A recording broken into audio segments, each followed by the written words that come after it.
YouTube, what's going on? What's going on? I'm going to start this video. This is just a really odd, random video. But anyways, I'm not a big fan of Jada. But I did get this because of this awesome, nostalgic Toyota racing livery. So anyways, I was at my Walmart tonight and I found another one. Package is kind of jacked up a little bit, but nice little Jada Air. I checked eBay and couldn't find anything, so I don't know if it's like, I don't know how uncommon it is, but it's really weird because the other side of the truck definitely has the well, let's see if I can show you here.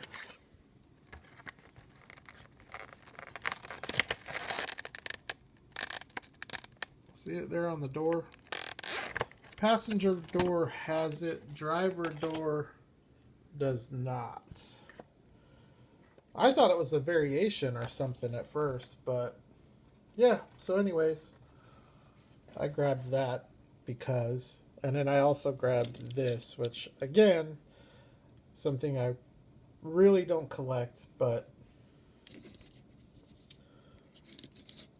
Toyota Supra. These are 1 to 55 scale. They're rather large. So, the nicest 1 to 64 scale Toyota Supra in my collection. This is what, a $4 car at retail? $4. This one's $1, but look how much nicer this one is. It is more scale accurate. Look at the proportions on that. That's a Hot Wheels mainline that could almost pass for something of a more premium. Man, Hot Wheels should put this car out in car culture. With a metal base and some real riders. How sick would that be? Anyways, this is from the Walmart exclusive Fast and Furious release. Check out those headlights. Really nice tampoed lenses. That thing is so proper. The stance is proper.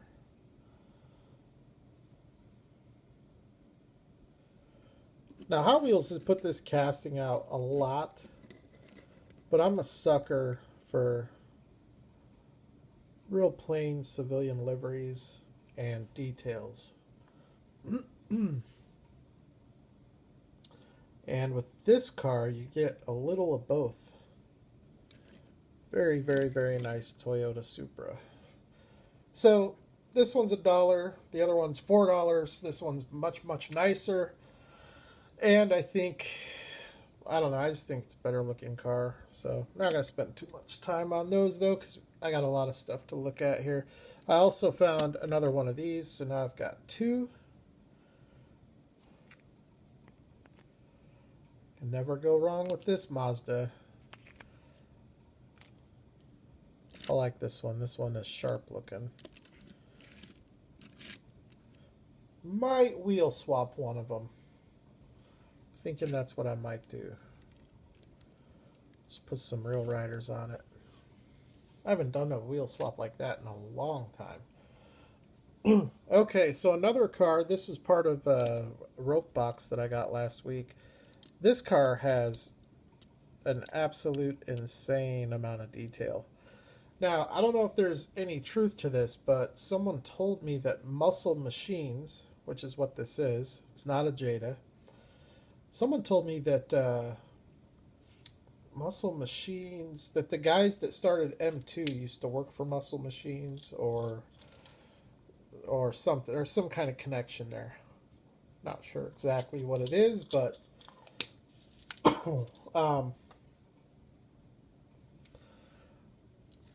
it would make sense, right?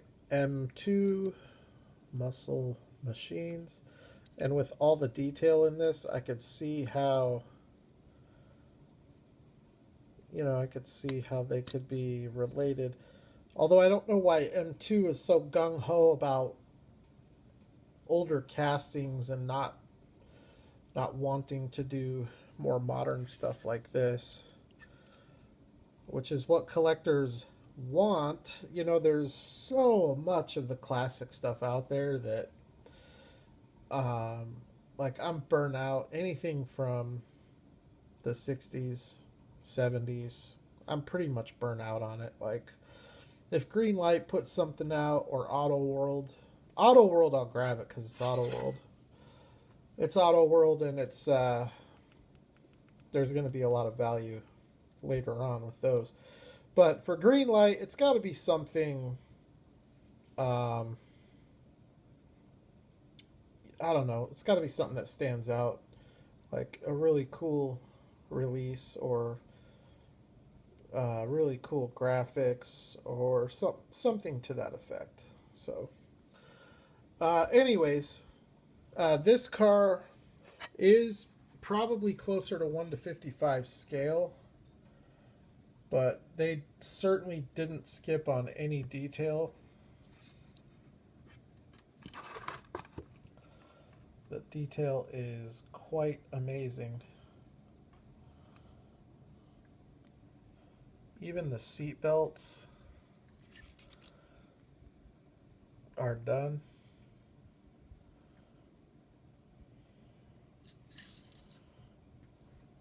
Okay, I see it there. So, with that being said, I wasn't really sure what I was going to do with this Acura, but now there's no doubt that that's a PC car. PC car all the way. I don't know where I'm going to put it, where I'm going to display it, but PC car.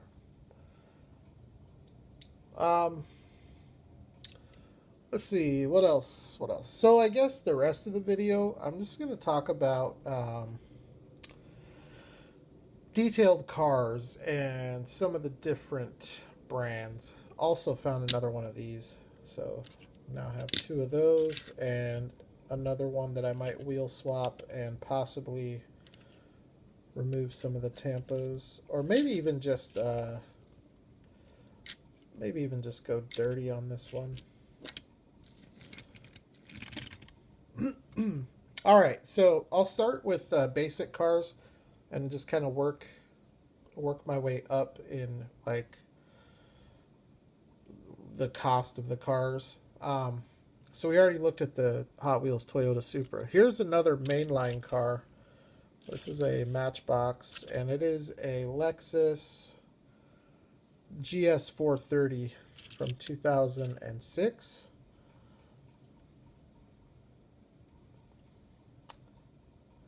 So to me, I think the Supra is probably nicer than the Lexus here. Or maybe, I don't know, it's pretty close. And Hot Wheels can do cars as nice as Lexus, or as nice as Matchbox rather. But for my money, I think Matchbox is the best when it comes to mainline $1 license models. I don't think any brand does it better than Matchbox. And in fact, I think Matchbox does a better job in most cases than even Majorette, which is 3 to 4 times the price. Especially lately, some of the stuff Matchbox has been putting out. That new Honda Civic has so much detail in it. But I don't know. I just think Matchbox does a better job than Hot Wheels. I like the Matchbox wheels a lot better than the Hot Wheels wheels. So, a very cool little Lexus. This is from the 55th anniversary.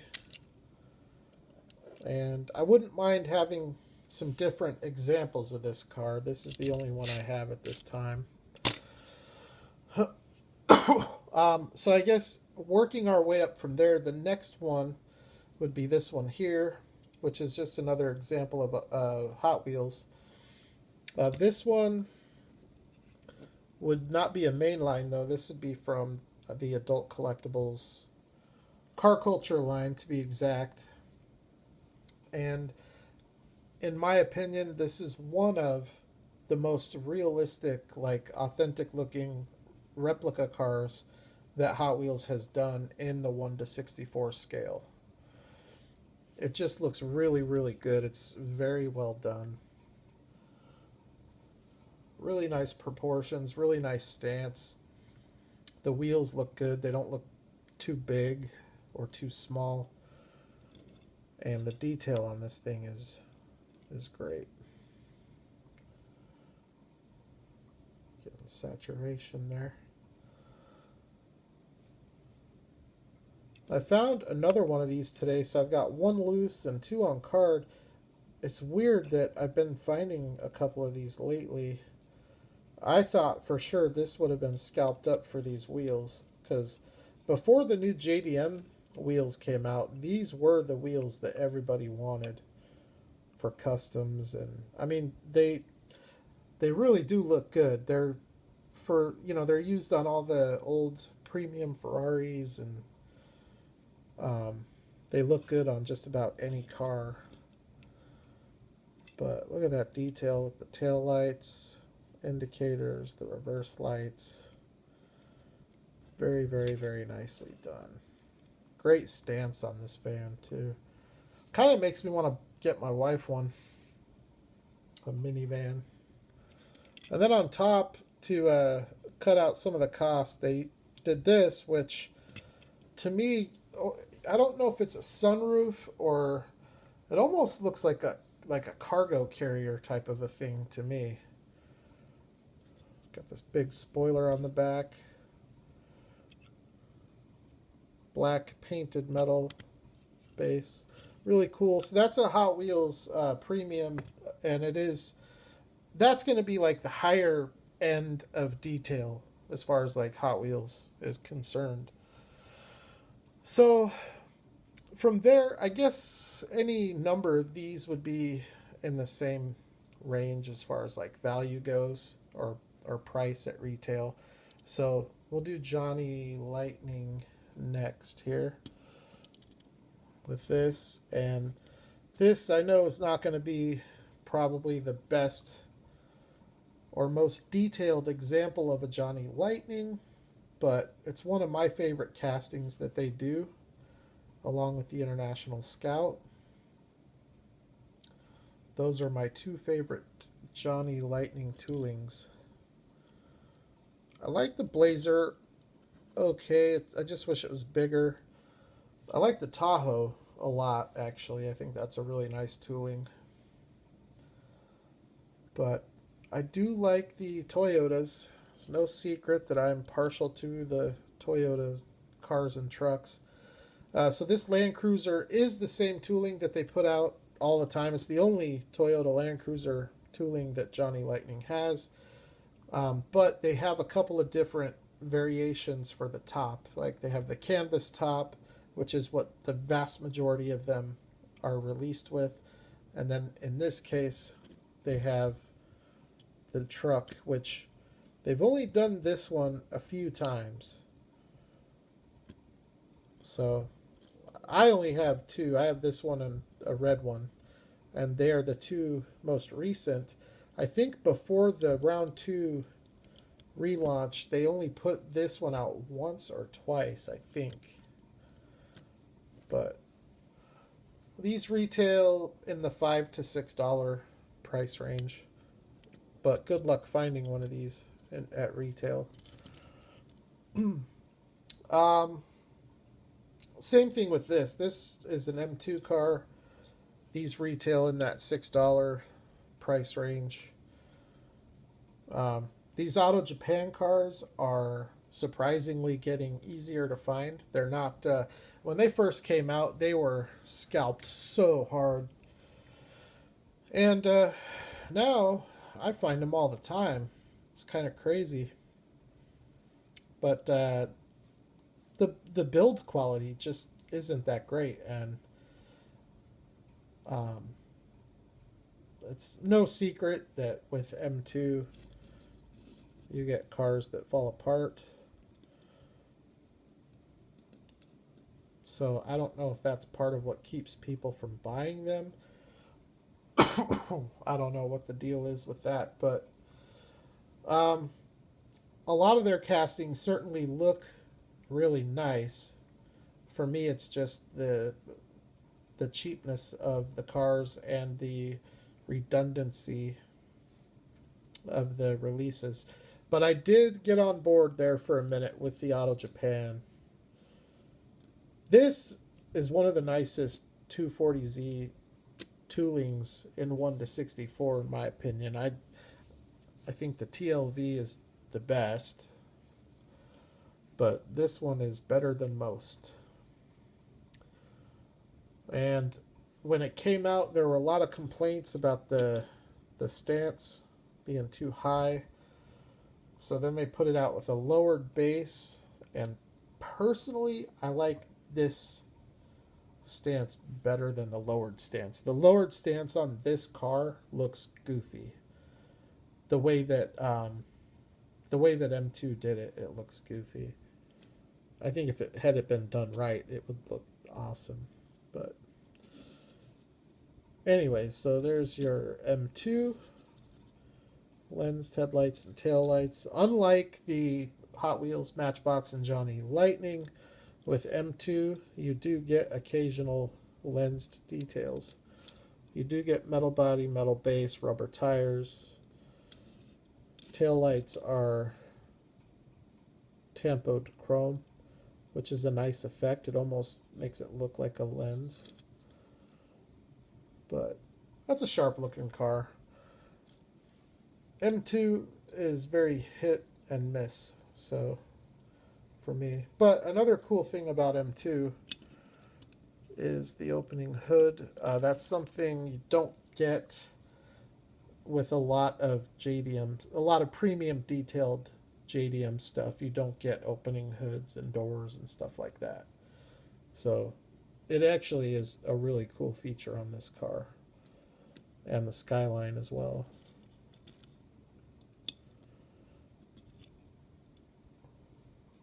Then from there,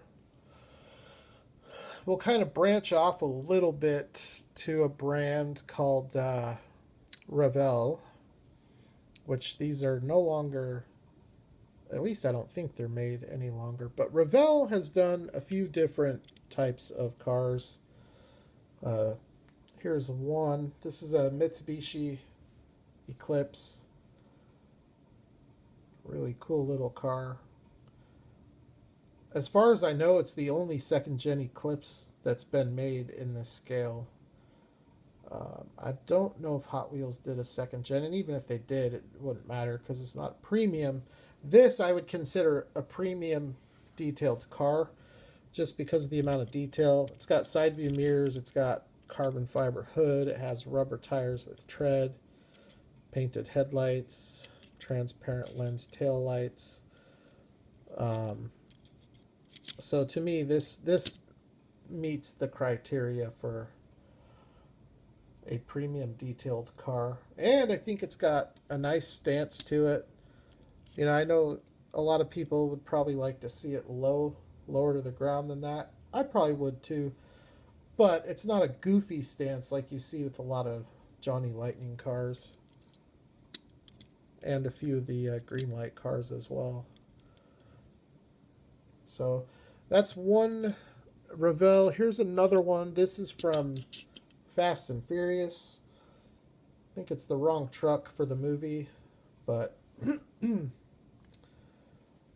it's a really nice F-150 tooling, and I don't think anybody else really did this one. I think, well, maybe Odle or Johnny Lightning might have. But Greenlight, the one they did is a newer body style. The detail on the engine in this thing is really nice.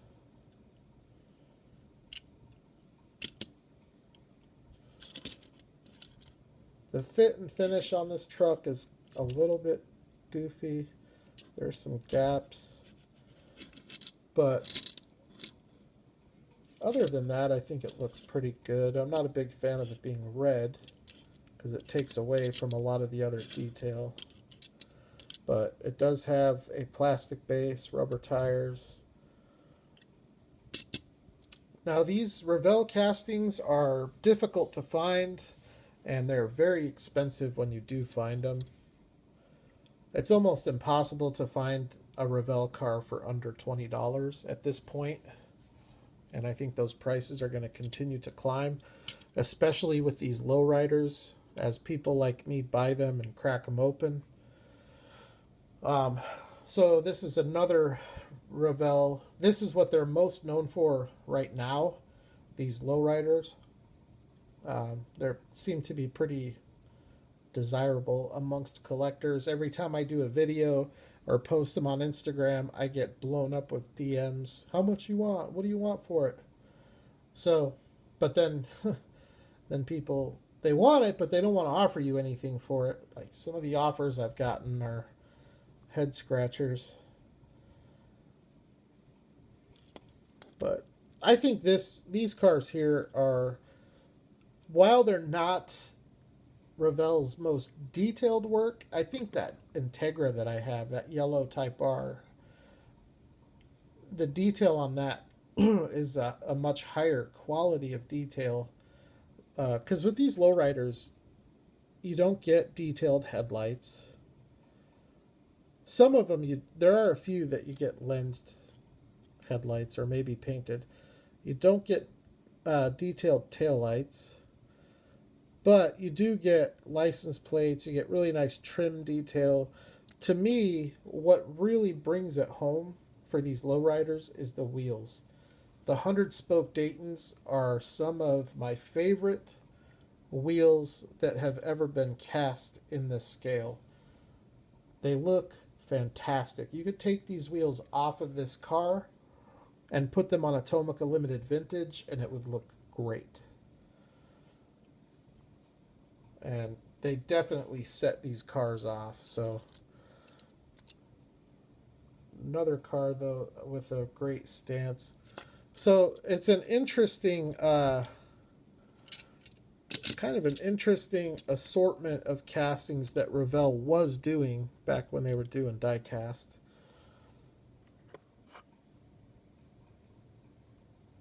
There are 3 examples right there. Now we're going to move on to the next brand, which is going to be a brand that reminds me a lot of Ravel, or maybe Ravel reminds me a lot of this brand. I think this brand, this car that I'm about to show you, the series that this car is from, I think was the inspiration for a lot of the premium detail diecast that we see today, because this car came out almost 20 years ago, but in almost all detailed cars today you can see the inspiration from these original Odle American muscle cars. These were like the first true 1/64 scale premium detailed cars, at least from a domestic standpoint. This one here is a 1970 Chevy Camaro SS. To me, this is easily the nicest second gen Camaro that I've seen in 1/64 scale. I like the Greenlight a lot. I think the Greenlight would probably be my second. I don't think I'd put M2 in my top 4 or 5, but for sure this one would be my most favorite.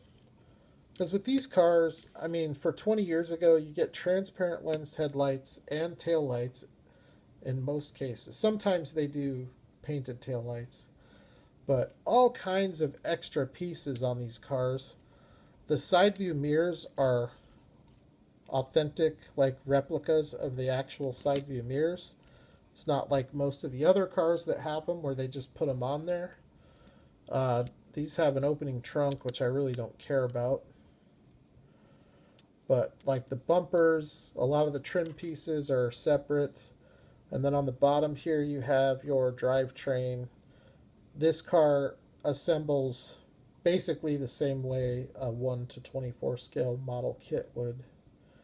All of, like the drivetrain, the exhaust, the axles, the gas tank, all of that stuff is all separate. It's not just cast into the base. So they are kind of delicate. You can knock the mirrors off. You can, you can break the bumpers off and that kind of stuff. But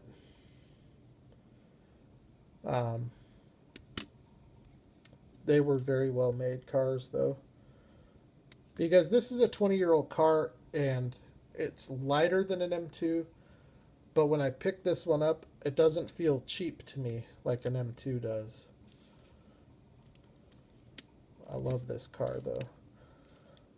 It's got a great stance to it, proper stance, nicely proportioned.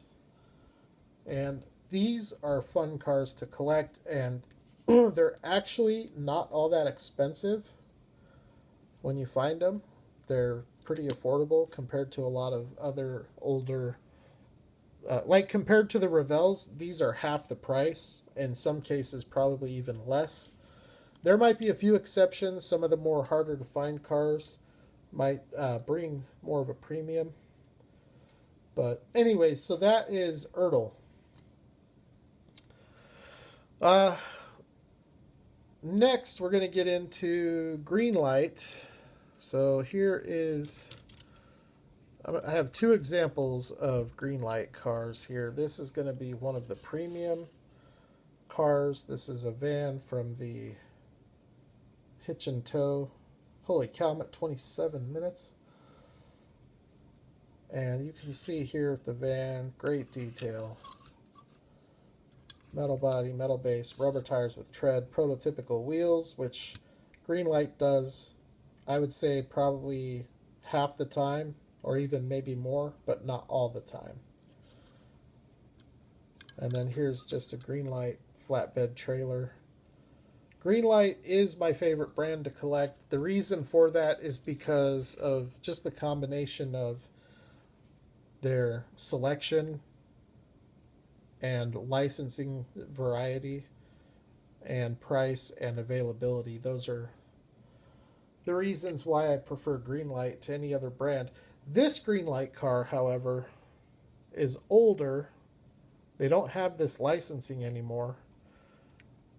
But this car could easily pass as a Kyosho. It's every bit as nice as any Kyosho I've seen. But it is a Greenlight. So it's a metal body, plastic base, prototypical wheels, rubber tires with tread, side view mirrors, transparent lens headlights that look amazing.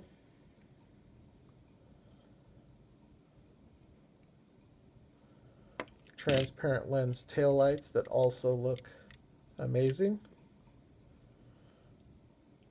This black color looks great. And this is a Porsche Panamera from Greenlight. I think they only released this car once or maybe twice. It's an old high-speed casting. Somehow Greenlight acquired the licensing to some of the high-speed toolings. Really nice roller. This is one of my favorite Greenlight pieces. It'll never leave my collection just because it's so hard to find that it would take me probably a couple years to replace it if I ever traded it. And it wouldn't be cheap to replace. So, okay, so from Greenlight, I guess the next one would be Autoworld.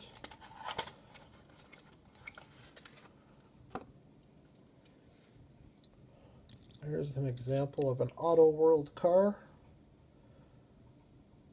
From a build detail standpoint and a build quality and fit and finish standpoint, I would put Autoworld at the top as far as domestic brands go. I would put them ahead of Greenlight in those categories. But their selection sucks. You know, we get the same cars with 30 different colors and it gets old. And for that reason, I do prefer Greenlight. Although Autoworld's are seeming to be less and less produced and harder to find. So they're very limited production. Greenlight is limited production as well, but Autoworld seems to be produced at a much lower level, a much lower volume than the Greenlight cars. Because you just don't see these, you know. You can't just go to Walmart and pick up an Autoworld car, because the second they hit the pegs, they're gone. So they're fun to collect. They look amazing. It's just the redundancy of the same cars over and over and over. But with that said, I still have a pretty decent collection of Autoworld stuff.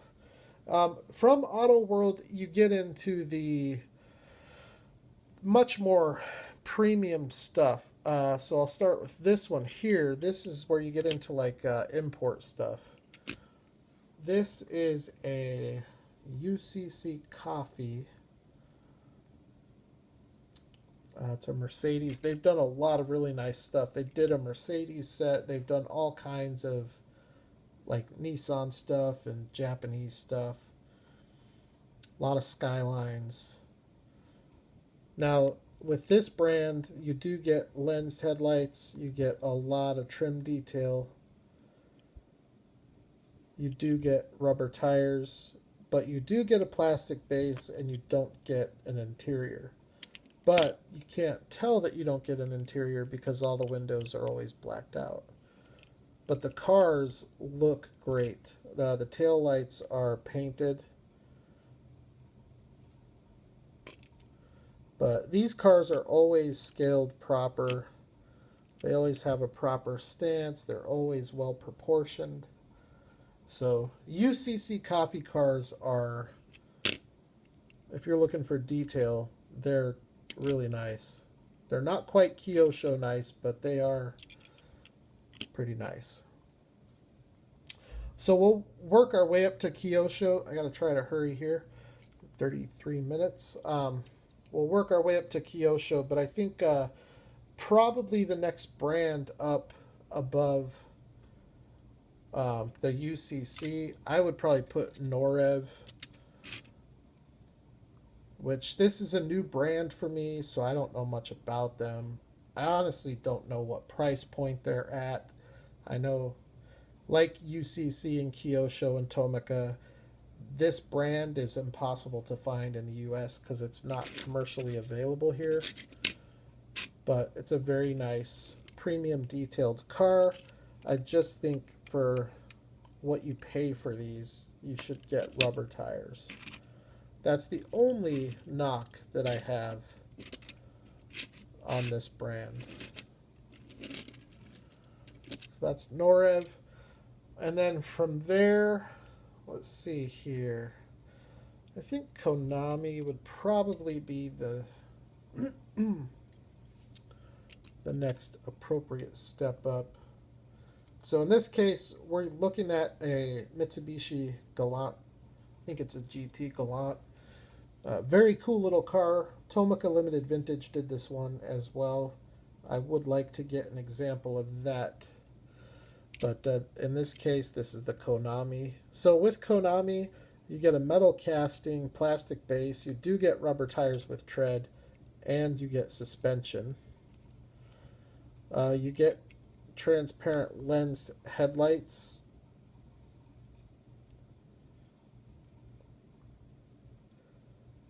You also get transparent lens taillights. That is a really cool looking little car. Little hatchback. The tires on these is a real soft rubber. Really grips the road. Separate piece bumpers, all of that kind of stuff. You don't get side view mirrors with Konami, which I'm okay with. Like, I don't mind not having side views on these small scale cars, especially the premium detailed cars, just because they pop off really easy.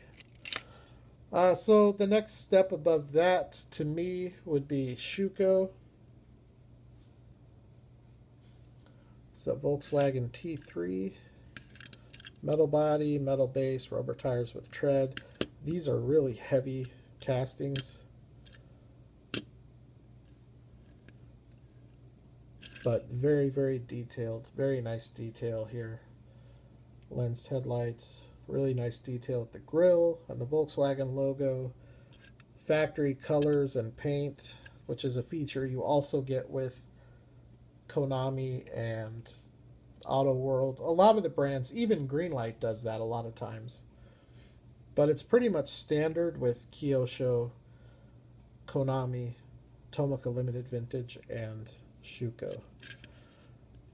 Also get lensed tail lights in this case. So, very, very nice van from Shuco. I think these are also true to scale.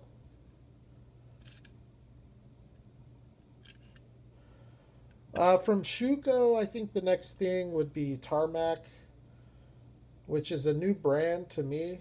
This is the only Tarmac in my collection. I have to say I'm very impressed. I think this might be one of the best values as far as bang for your buck. $10 to $12, so you're paying about double what you would pay for a Greenlight, but you're getting a much higher quality casting. So the only thing with this is that it's a Dubai police. It's not, I would prefer to have a civilian livery. But you do get transparent lens headlights and taillights. You do get prototypical wheels. You do get proper stance. It's like Kyosho. They don't ever miss on the stance. You get rubber tires with tread. These actually feel real similar to Kyosho. And that is Tarmac Works. Now, Tarmac Works, from what I understand, they have some different levels within the brand. This is like the basic level, which is very, very high quality for being a basic car. With Autoworld, with the basic car, you get a cheap car. Okay, so Kyosho would probably be the next brand up, and towards the top, here's a Kyosho Porsche Roadster.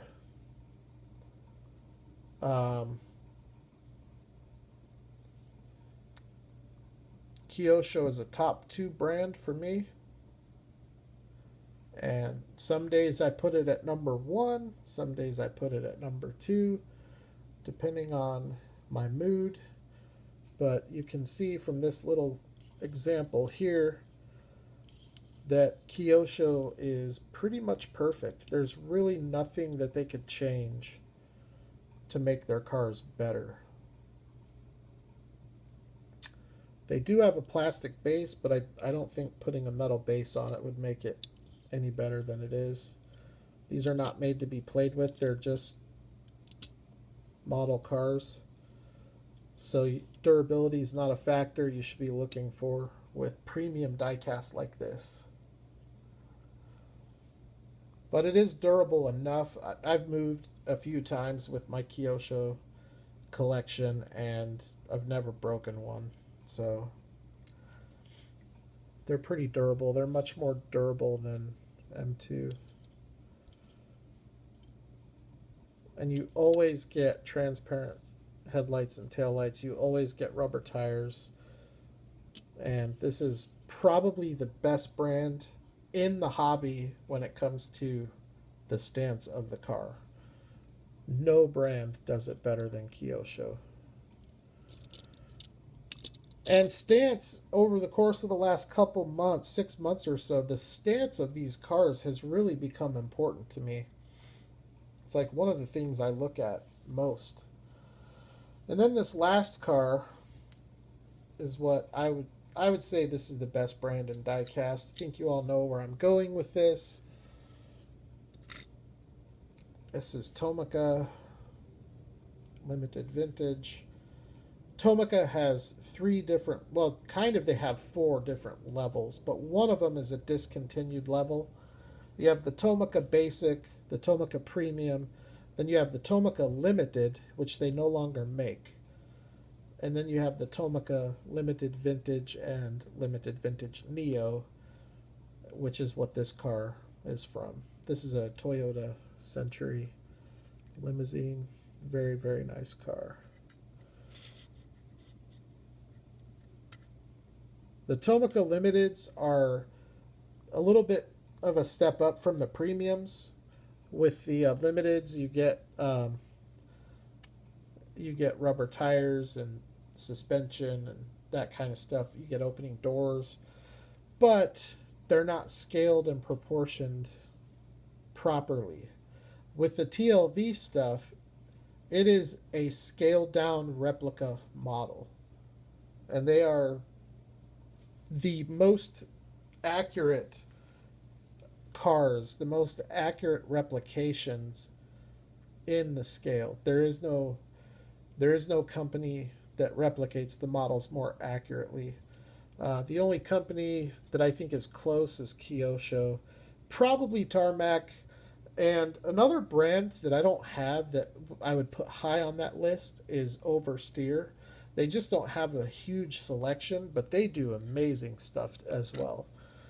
But anyways, this is an awesome Tomica Limited Vintage Toyota. So that is going to conclude my video of basically just premium detailed diecast, the different brands of premium diecast, or diecast in general, really, because I think we covered pretty much every brand, regardless of whether premium or not. We looked at Hot Wheels, we looked at Matchbox.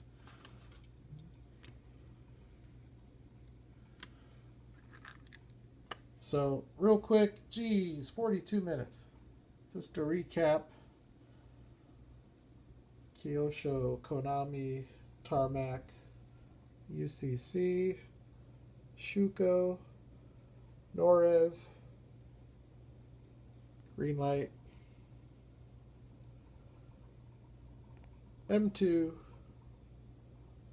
Odle, Johnny Lightning, Hot Wheels, Tomica Limited Vintage, Greenlight, not even going to count that one, Ravel, and Matchbox. So, well, thank you for staying with me if you did. If not, I totally get it. I probably would have left by now too. Unless I wanted to see these awesome cars. Then I probably would have stuck around. Oh, look, Pepsi. All right, everyone. I'll see you tomorrow night with a really cool video. It's just 2 cars, but it's going to be really cool. I guarantee you one of the cars is a car you've never seen before. So I will holler at you all tomorrow night. Unless, of course, the post office loses the package. Then who knows when I'll be back. But anyways, have a good night. Have a good day at work tomorrow. Don't work too hard. And I'll holler at you. Peace.